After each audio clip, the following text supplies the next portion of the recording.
thank you because you have done well as a member for this constituency, earning yourself a very cherished position of #1 constituency in the country. There are 290 of them by info truck. It's a challenge, and I could see it when you are coming in. In fact, the elation did not come from this side. It came from the children. Imagine watoto wenyewe wanajua mjumbe wao amejaribu kuwasaidia.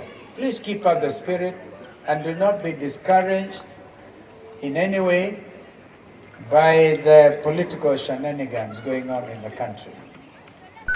Last time I spoke to you, Babu, we know you were in Burkina Faso. And I asked you, what are you doing there? So you have been invited by the head of state of that country, who seems to be gaining a lot of mileage. A military ruler deal, but mindful of the people. Therefore, I urge you today, ndugu yangu mdogo Babu, always be on the side of the people. You can never be wrong. As I tell you that, I tell my other colleagues who have come with us here, and I thank you for finding the time and really saying nice things. But truth be told, the journey ahead is not easy. We are talking about ukombozi wa nchi ya Kenya. Ukombozi. And the challenge next round is not going to be a normal election. It will be about ukombozi wa nchi ya Kenya.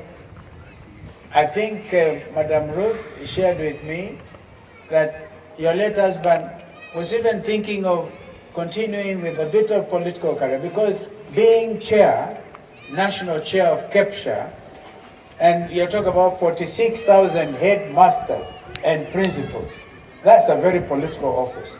And I know that he would have wanted to continue even leading and using a servant leadership qualities to help his community back in Machakos and the country. Kwa hivyo, tusiwe basi, tujue yeye mwenyewe hayuko hapa, and I think the preacher made it very clear. What you have are the remains, whatever he is, and those remains will be laid to rest on Friday in Mwala constituency. Therefore, condolences to the bigger family, the family of Machakos County. I happen to know that they have done their best to make it easy for you by way of preparing the necessary approaches and whatever they can do. So you're not alone. You're not alone, Madam Ruth, and your children. The community is standing with you. Kwa pandele mwingine, na nikamilishe tu kusema hayo, please do not be dismayed. AI and whatever, in fact, AI is the way to go. And the Kenyan youth have died. They died, and I keep on saying, June 25th, I call it J25, will be a year since we lost these young people. Remember the tear gassing, people of Nairobi, people in Bakassi, Mheshimiwa Babu Wino, a lot of them came from here. And they went there, some of them young, very young, they had never tasted tear gas. Walipigwa tear gas, wakauawa. Those young Kenyans, even those who survived, are still traumatized. I would have expected this administration to think of cancelling services for young Kenyans, the Gen Zs, because they're still very angry, very, very angry. And that revolution they started is ongoing. In their own minds, in the minds of their parents, you cannot wish that away. And no amount of political posturing. I personally do not like the word politics, but you need to have leaders.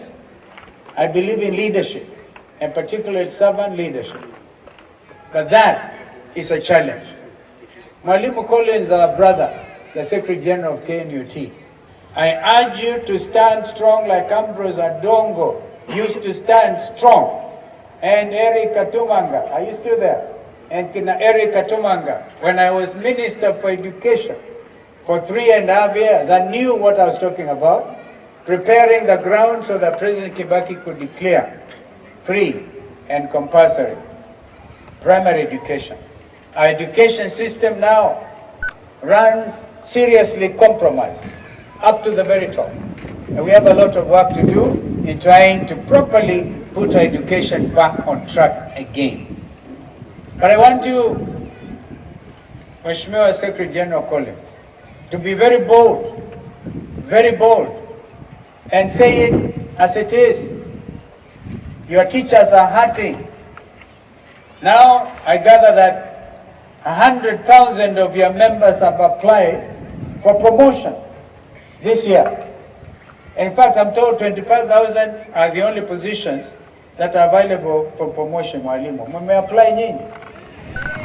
Imagine out of 100,000, only 25,000. Yeah, in other words, kuna mwalimu hapa atapatikana na mtoto alimzaa akiwa more senior than yeye, the same grade. And so, a lot of injustice.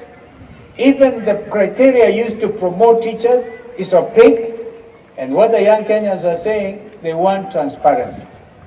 And yet many others remain jobless.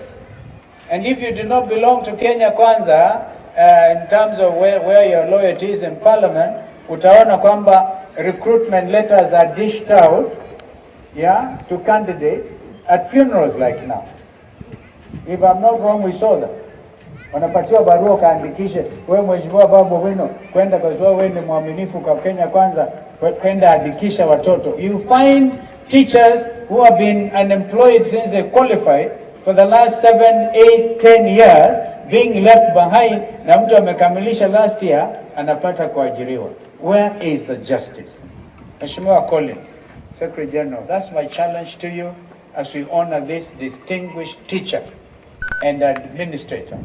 And I'm so happy that he was able to narrow the gap between KNUT and the teaching administration. Because KNUT was really on his deathbed, as Senator Ambua said. But it took a person like Johnson to stand for what is truthful and what is just.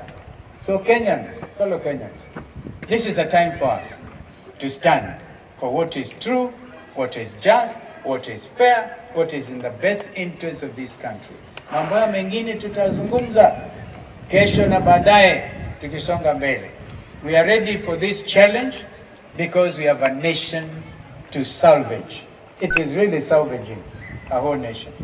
And now we have some of your friends, your own son is in the judiciary, Madam, you're in the judiciary yourself, and look at Georgina, a qualified actuary.